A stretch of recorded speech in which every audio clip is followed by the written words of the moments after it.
Lieutenant Jalendra Kumar Sharma, associate NCC officer, government college Dausa,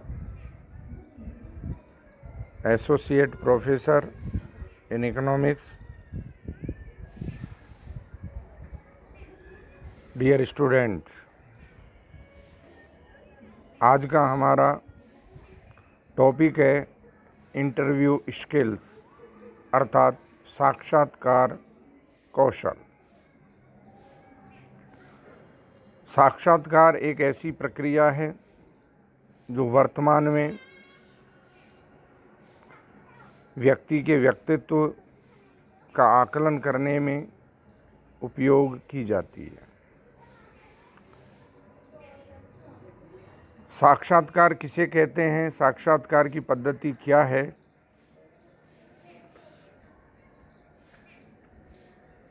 सामान्यतया दो या दो से अधिक व्यक्तियों द्वारा किसी विशेष उद्देश्य से आमने सामने की गई बातचीत को साक्षात्कार कहा जाता है। अर्थात जब दो या दो से अधिक व्यक्तियों के द्वारा किसी विशेष उद्देश्य की पूर्ति के लिए आमने सामने बैठकर के जो प्रश्नोत्तर किया जाता है उसे साक्षात्कार कहते हैं।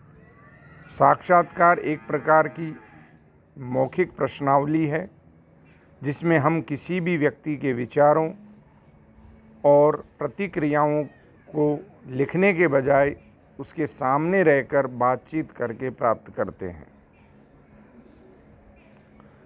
साक्षात्कार एक आत्मनिष्ठ विधि है, आत्म मूल्यांकन की विधि है। इसके माध्यम से प्राप्त सूचनाओं की सार्थकता और वैधता साक्षात्कारकर्ता पर निर्भर करती है।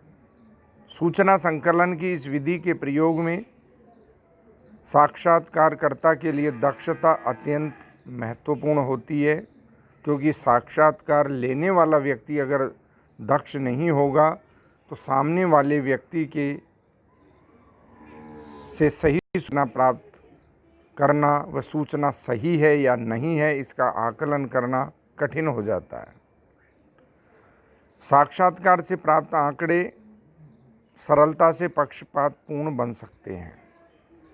साक्षात्कार में साक्षात्कारकर्ता वार्तालाप के साथ साथ शाब्दिक के अर्थपूर्ण तथा अशाब्दिक प्रतिक्रियाओं अर्थात इशारा करने या मुख मुद्रा का भी प्रयोग करता है। साक्षात्कारों को विभिन्न विद्वानों ने अपने अपने शब्दों में परिभाषित किया है। जैसे गुड एवं हैट ने साक्षात्कार को इन शब्दों में परिभाषित किया है कि किसी उद्देश्य से किया गया गंभीर वार्तालाप ही साक्षात्कार है।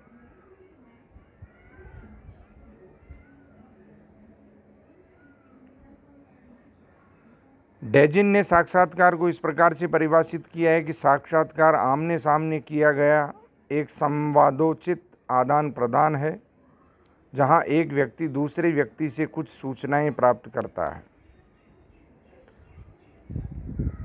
अतः साक्षात्कार के अर्थ और इसकी परिभाषाओं के आधार पर साक्षात्कार की तीन विशेषताएं देखने को मिलती है। पहली है दो व्यक्तियों के बीच में संबंध, क्योंकि साक्षात्कार में कम से कम दो व्यक्ति होने अनिवार्य है, एक साक्षात्कारकर्ता और दूसरा साक्षात्कार देने वाला व्यक्ति।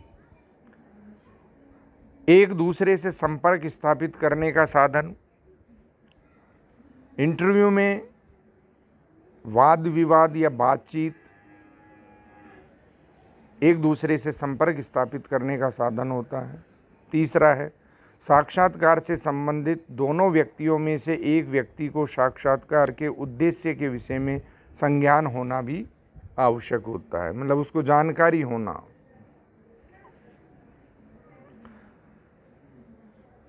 साक्षात्कार के तीन प्रमुख अवयव होते हैं।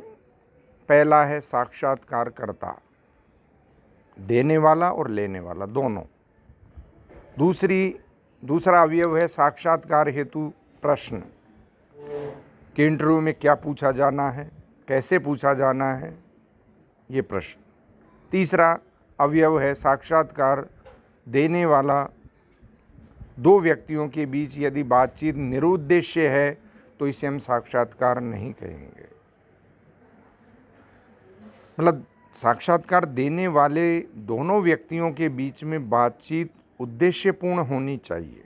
अगर उसमें उद्देश्यपूर्ण बातचीत संवाद नहीं है तो वो साक्षात्कार की श्रेणी में नहीं आता। साक्षात्कार के अर्थ को देखने के बाद में हम इस बात पर विचार करेंगे कि साक्षात्कार या इंटरव्यू कितने प्रकार का होता है। शोध वैज्ञानिकों ने साक्षात्कार के विभिन्न प्रकारों का वर्णन किया है। साक्षात्कार को कार्य व उद्देश्य के आधार पर, रचना के आधार पर विभिन्न भागों में बांटा जा सकता है। कार्य या उद्देश्य के आधार पर साक्षात्कार के मुख्य प्रकार इस प्रकार है। पहला है चयनात्मक साक्षात्कार। जब साक्षात्कार का प्रयोग किसी भी जीविका में, किसी भी रोजगार में नवीन नियुक्ति देने हेतु चयन के लिए किया जाता है तो हम इस प्रकार के साक्षात्कार को चयनात्मक साक्षात्कार कहते हैं। मतलब जब चयन करने के उद्देश्य से किसी नौकरी में नवीन नियुक्ति देने हेतु जब चयन करने के लिए हम इंटरव्यू लेते हैं या इंटरव्यू लिया जाता है तो चयनात्मक साक्षात्कार की श्रेणी में आता है। इस प्रकार के इंटरव्यू में साक्षात्कार प्रदाता से उस जीविका में उपयुक्तता से संबंधित प्रश्न पूछे जाते हैं। साक्षात्कारकर्ता कुछ ऐसे प्रश्न पूछता है जिसके आधार पर साक्षात्कार प्रदाता की अभिवृत्ति, अधिक्षमता, योग्यताओं, आचरण आदि के बारे में आसानी से जानकारी प्राप्त की जा सकती है।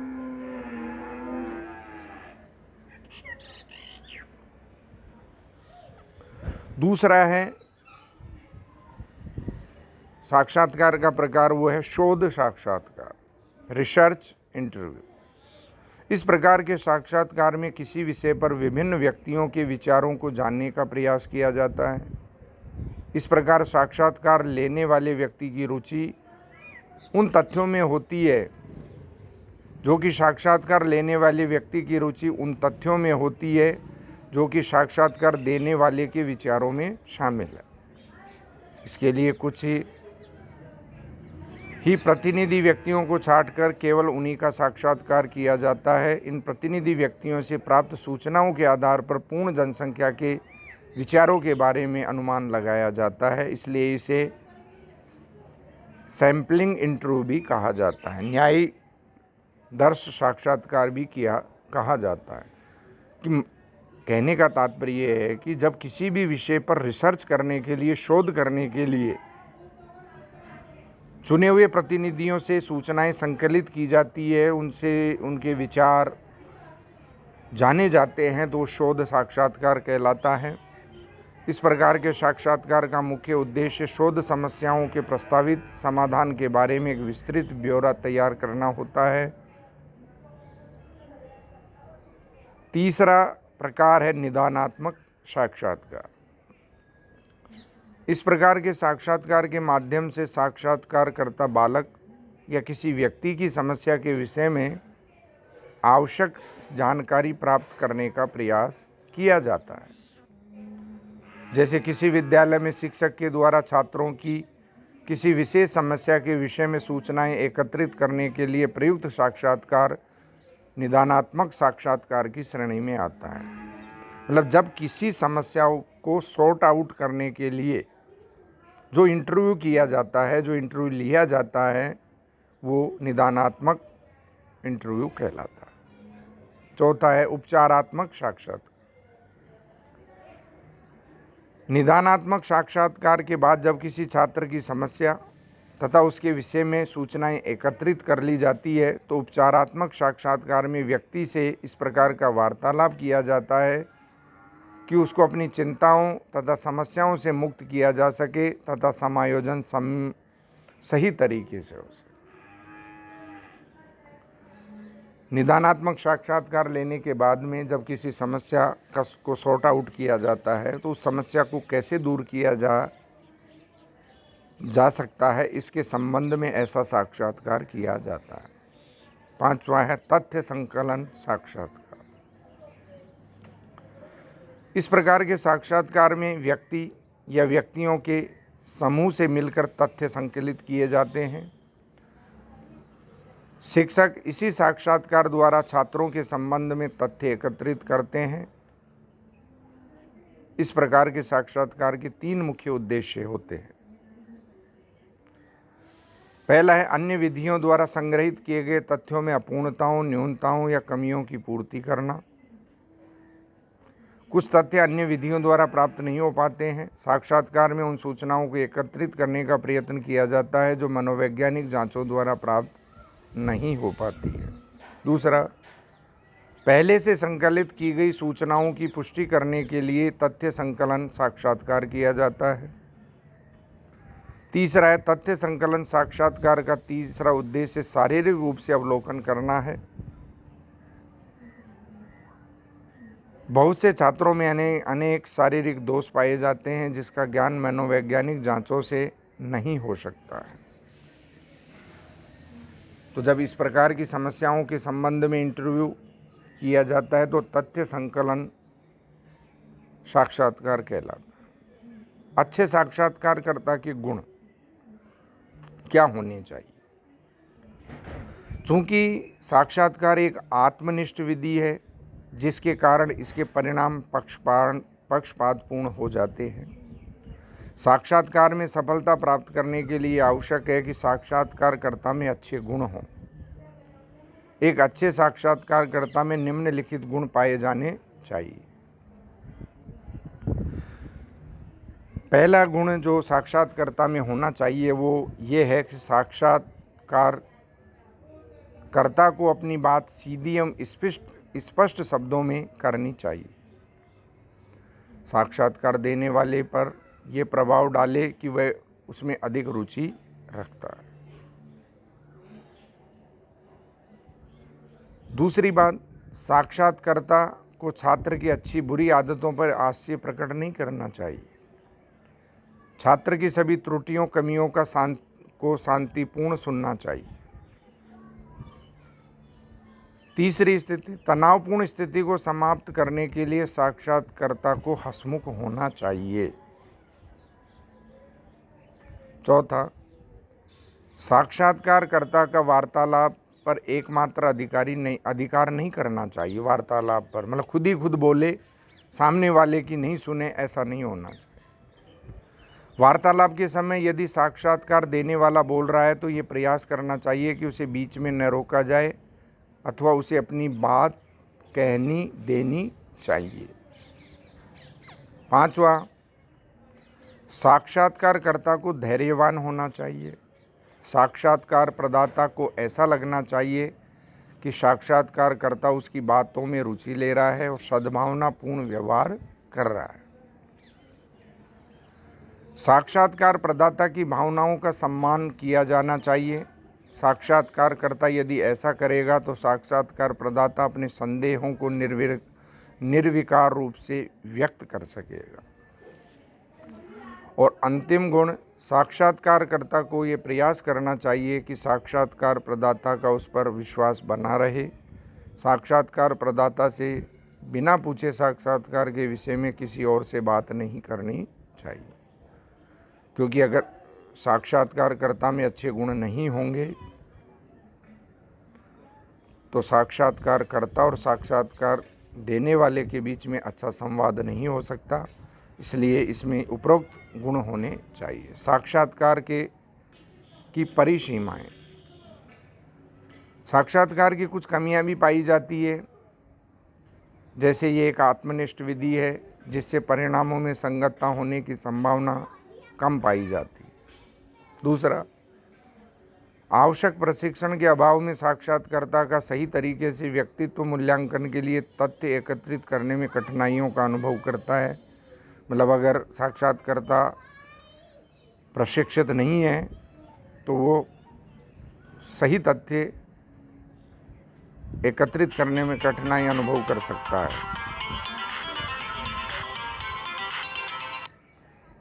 तीसरा है साक्षात्कार प्रदाता अपने उत्तरों को देते समय साक्षात्कारकर्ता की जाति, पद, लिंग आदि का ध्यान रखता है। इस कारण उसके उत्तर स्वाभाविक न रहकर कृत्रिम व साक्षात्कारकर्ता को प्रसन्न करने वाले बन जाते हैं।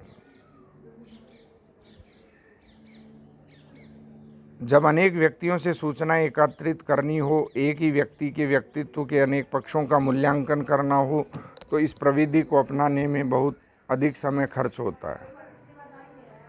पांचवा है विभिन्न माध्यम व अंतर्क्रियाएं भी साक्षात्कारकर्ता को प्रभावित करती है। सभी व्यक्तियों का अपने समाज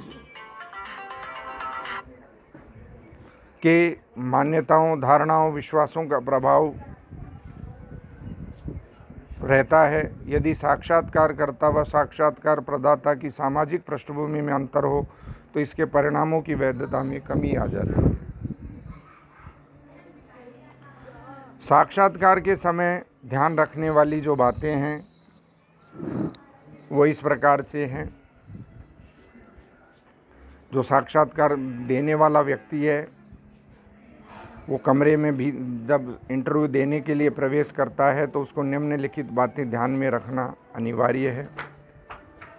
पहला, कमरे में प्रवेश करना सर्वाधिक महत्व रखता है। दरवाज़ा खटखटाएं, अभिवादन करें, दरवाज़ा धीरे से बंद करें।